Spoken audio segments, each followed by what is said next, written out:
FordsDVD.com. Behind the scenes, a lot of shit be happening. Motherfuckers be fighting. I'm hearing niggas get choked in the bathroom.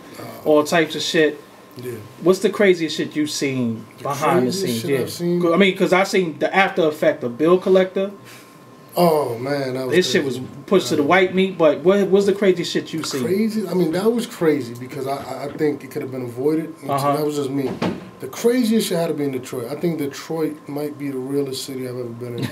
when the nigga Arsenal said, what he said, I got my nigga shotgun with me. Yeah. Like, I was up top with Bizarre, and Bizarre turned me and was like, oh, this is about to be some shit. Yeah. And I looked down, it looked like the Hall of Fame of the offensive lineman in the NFL ran to the stage. Wow. I thought he was dead.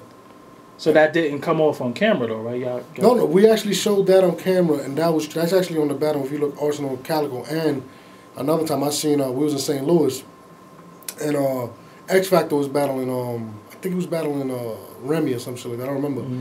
And a bitch just hit a nigga with a chair in the face, a stool, my nigga. Wow. A stool dead in the face, and then just a riot broke out. But other than that, we never had no incidents. Yeah. Everything's in the Midwest. So yeah, they get it. So do you still manage math? Right now, no, we're not. I mean, we still people. I mean, that's my brother forever. Yeah. But like, you know, we're both on different wavelengths. You kind of grow out of your relationship, and you know, I always have love for him. I think he's talented, but right now he's really focusing on battling. And when I managed math, it wasn't for battling. It was for his music. Yeah. So right now, that's his main focus. So.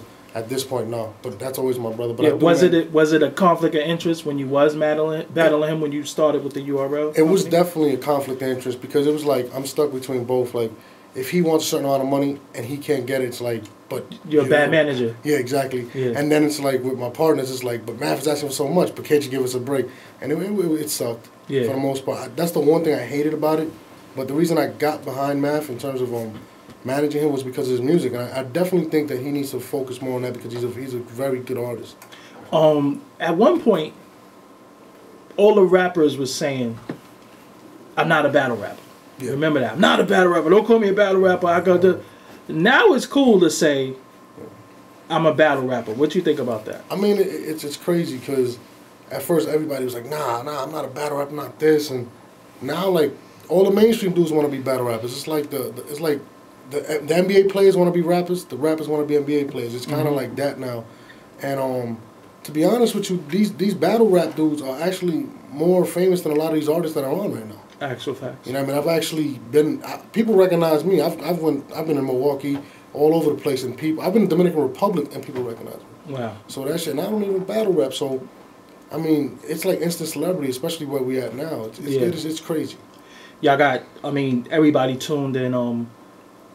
Was the Diddy A-Verb shit fixed? Was that? I actually had no knowledge of it. I think Mickey was up there with him, and Mickey was telling me earlier that Diddy was gonna put up 30. Okay. He wanted to go crazy, and Diddy's a real big battle fan as well as Jay, as everybody knows.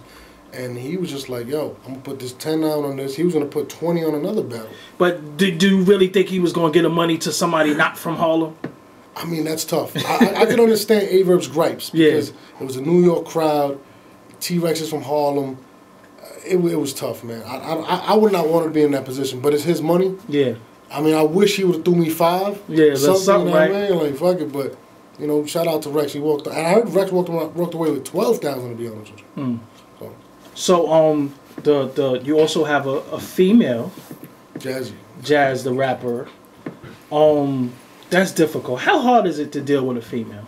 You know what's crazy? Jaz is the epitome of class. Like she's, I tell her all the time. I think she's a role model for a lot. She got good energy. No, she does. She's a good person. Yeah. She's a phenomenal writer.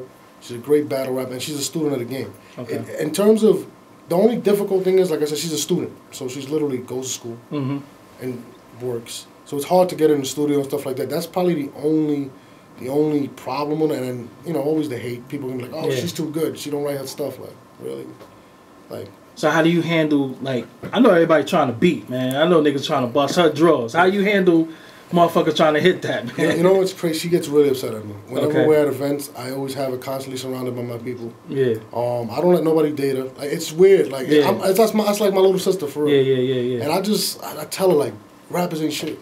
Like, for real, like, don't trust none of these niggas. Yeah, don't get caught up. Yeah, don't do it, man. Like, you know, she run, you know, she's a virgin and all that shit. It's kind of crazy to me. But, you know, she knows, she got a good head on her shoulders, man. She's really focused on. Yeah, the interview we did here with her was actually fun and shit. We had a good time just bugging out.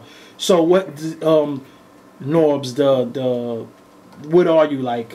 Is URL your last stop? What is your plans? What are you trying to do? I mean, I think URL, I don't think it's my last stop. Like, I think I've progressed every year or every step I've made.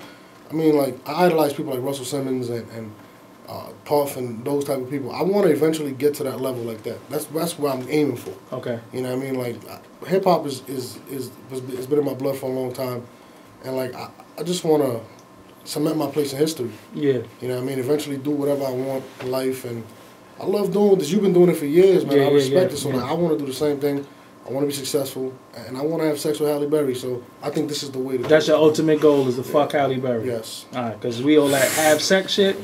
Either you want to fuck or not. You know, have sex. I want to get her pregnant, but I got to catch her before menopause, I guess. Yeah. So with the battle thing, what's your ultimate battle to book? If you had to take one artist, active, inactive, signed, unsigned, what two battles do you wish you could see go at it? I mean, what two yeah.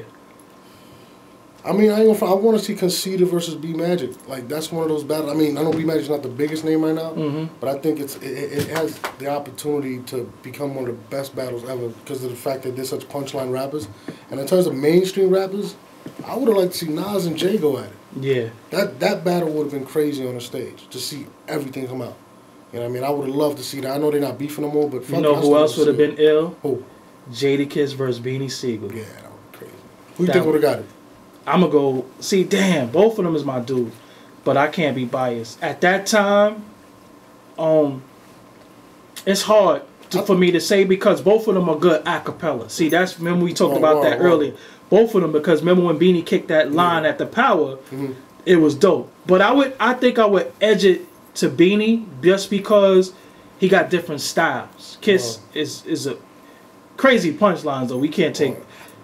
It's tough for me because I think Beans will win that too. Just the fact that he's so like aggressive. Yeah. I thought he won the battle back then. I did too. I did too. I'm from New York. I rep Brooklyn hard body, but I definitely got to give it to Beanie Siegel. I love to see. I like to see Beans too come back. Yeah, he need to come back, man. So right now, why isn't it a clear-cut winner ever in a battle? Yeah, pride. MCs will never admit they lost. They could have the worst performance. Why did y'all take the voting thing away? You know what's crazy? The original reason was because it was a way for these battlers to avoid each other. Like Conceited, let's say Conceited battle. Nobody could beat Conceited on the polls because he was so popular. It was a popular vote. So if Big T would have battled him, people would have just wrote him off like he lost. So what happens is his stock would kind of drop. Okay. It was too early in the game for what we were doing. And a lot of these guys were getting developed at that time. I mean, I would like to bring it back, but I don't think it could be left in the fans' hands. I think it's got to be a system for it, a point system. I would like to actually bring back scoring and all that. Yeah, I think that needs to come out because I think sometimes motherfuckers got to know you took that L. You know what's crazy? But then you got to worry about the Cortez situation that had Ice. Oh, no, Cortez clearly won that.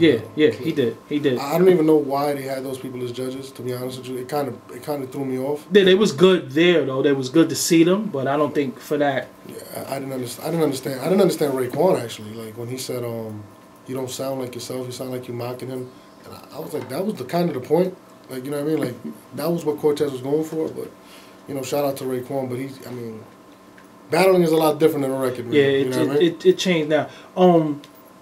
So the point system, y'all took it away. It was also a gripe, but y'all took away the dislikes from somebody's YouTube before. Who did y'all take the dislikes from? You talking about the I think it's the Clips battle. I don't remember. Yeah, it was one of them. I think Averb was beefing that took the dislikes. Averb is, I'm gonna tell you right now, Averb is the greatest publicist for himself ever. Like, he knows how to. He knows how to do that, and he's seen. You know, when he battled Clips, there was a bunch of dislikes, and he was like, you know, they let it rock, and he had a good point. And then when he did it to Clips, we took him off, but he was like, nah, you can't do that, and he was right, and we put it back actually, to be honest with you, because who cares if your battle sucked? It sucked, man. They could deal with it. What that YouTube money looking like, man? Because I know what I get off YouTube, off my interviews and shit like that. So I know y'all YouTube money is kind of stupefied. You know, it's enough. Don't bullshit yourself. Yeah, don't try to be like it's alright. It's like nah. It's pretty. It's lucrative basically. We got enough to reinvest. Okay. We good. You know what I mean? Smack got a lot of criticism for the donations at one point. Yeah. Why did he do the donation thing?